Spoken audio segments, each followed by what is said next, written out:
Where the hell have you been? It's not my fault. I got distracted. By what? You could always find something. Come on. Where are we going? Into darkness. Welcome to the most dangerous place in the universe. They're coming! They're coming! Aristotle! The enemy are right on top of us! I'm sorry. Hi everyone, Dalek here, and today I'm going to be reviewing the second episode of Series 8, and that is called Into the Dalek. Now, I'm sure you've all had a chance to watch this by now. It has been quite a while since the episode went out, and I'm sorry I haven't been able to review this sooner, but I'm catching up on that backlog I got from when I went on holiday. I'm almost there, so now let's jump right into the Dalek. And, you know, it's the first Dalek episode we've had since 2 episodes ago. And while that wasn't a proper Dalek story, it did feature the Daleks in a, not a large capacity, but a larger than a cameo. So, you know, the Daleks getting a bit tired at this point, I think. I think they shouldn't have used them in the first series that much. But then again, you know, while it has only been 2 episodes, it has been 9 months, I guess. But we had them in Day of the Doctor, and we had them in Time of the Doctor. Before that, we had them in Asylum of the Daleks, which was, I guess, long enough away in a way. But, you know, I think and hope this is going to be the last Dalek episode of Series 8, and hopefully we won't get them one in Series 9. If we do, I hope it's the finale, because at least then we got a good time gap. But anyway, let's get into this episode itself. Now, you know, you got Peter Crowley as the Doctor, who is great in this again. He's definitely showing that darker, more manipulative side of the 7th Doctor in this, and there's one scene in particular, which I'm sure you all know what I'm on about there. Clara's good in this, I guess. You know, she's once again developing as a character. We also get introduced to Danny Pink, and while I'm happy with its introduction in this, I will go on about why I'm not happy with it in this, if that makes sense. I think, you know, it's just totally unrelated to the plot in most ways, and it could have been done without. But anyway, you know, the basic premise, as I'm sure you've gathered by the title, is going inside a Dalek and finding out why it's good, basically. And as premises go, I think at this point that is a very good premise, really. So it's a very unique one for a Dalek story. And yeah, I just think, you know, at this point, after 50 years, you think it would be quite hard for them to come up with new Dalek ideas, but they've done very well with this one, and it's probably the most innovative idea for a Dalek story since the series came back. So yeah, that's good about this. So unfortunately, it does suffer from the new series trait of it being too short, and you can definitely feel that when it comes up to the end. Other than that, it's alright, but it does definitely suffer from that right at the end, unfortunately. And that's why I'm saying about the Danny Pink stuff. While I do like all that stuff, and I think, you know, stuff from being a soldier and whatnot, and stuff with him possibly killing someone who wasn't a soldier and whatnot, you know, that's quite strong stuff. And while it wasn't done as best as it could have been, I think it should have been more subtle and it should have had more time, I think.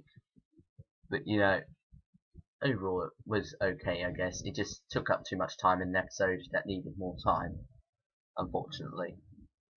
So, yeah, there's that thing which is unfortunate about this. But other than that, you know, I think this was a enjoyable episode. I think, unfortunately, again, another plot hole is the idea that once they turn the Dalek good, once the Dalek gets back to normal, it gets a bit odd inside it. And I don't think they spent enough time kind of like exploring inside it and having perils, because you only really have the one of those those antibodies inside, which is a rather obvious idea, and I wish they could have done more with that idea, I guess. But I also like that this is a Dalek adventure set in another world, but with good supporting characters. I mean, you got Journey Blue, her uncle, who I've got the name of, sorry, Blue, Colonel Blue. He's a colonel, although I don't remember his actual name, and you know, you got a couple of other ones as well. But you know, Journey Blue actually asked to become a companion, and yeah, I think that would work, I guess. But you know, he turns her down, and I'm not sure that bit also felt unnecessary. It was too tagged on the end in a story that already had loads of stuff in it. And if it would have worked if it didn't have all the stuff in it. But I thought she was chucked on it. And I don't see why the Doctor has such a problem with soldiers in this incarnation. Well, it's kind of like a trait of the new series that it says like soldiers and guns, but he was with UNIT. His best friend was the Brigadier for a very long time, and you know, sure they didn't see eye to eye, but they respected each other and whatnot. And you don't really see that respect coming across for soldiers with this Doctor. And while the third Doctor did often go on about the Brigadier being a pompous military idiot, you know, he didn't exactly hate them at all. And I guess he saw them as a means, not means, sorry. He saw them as useful, but not a means to an end, I guess. It's kind of like, yeah. But I've completely lost track of what I was saying there, sorry. They're a means to an end, really, but, you know, it's just, it didn't feel exactly right. I guess that moment felt forced to me. But, yeah, you also had Missy in this. I'm not sure if I talked about her last week, actually. Like, and the overarching plot. I'm not too sure about it. I think if it happens once every episode, then it's going to get quite boring quite fast, unfortunately. Unless they kind of add a new element to every once in a while to it, so you actually get more of a kind of explanation, but not full explanation until the finale. But you know, I guess it works, really. You know, it does break the pace, unfortunately. And the thing is, it feels too fantasy for me at the moment. Until we get more solid answers about what heaven is, it just feels too fantasy, and kind of like sticks out as a sort of feminist episode, which is quite not hard science, but you know, strong science ideas, and well, strong science fiction ideas, I guess, and not fantasy ideas. So yeah, overall, and in fact, no, I'm not going to do an overall yet. I'm going to talk about that scene with well, let's talk about Rusty actually. You know, the Dalek, who the Doctor was with inside and whatnot. You know, I'm not too sure about the whole thing about the star. I guess it works.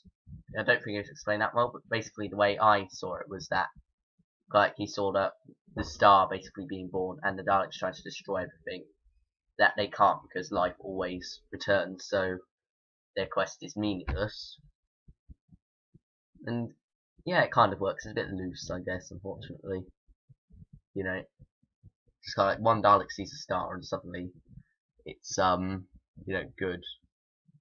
That's rather unfortunate. It's got good action in it, especially towards the end when the Daleks arrive. And another thing I like is that it's not a definitive ending. It's kind of like going back to that classic series idea.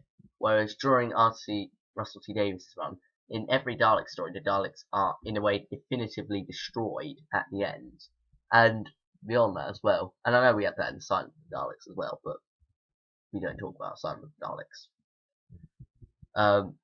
But in this, they are not definitively defeated at the end. Also, another thing I noticed was that the Doctor said the Dalek was not supposed to know who he was. I'm pretty sure in the time of the Doctor, the Dalek shoots the bank of the, what do we call it?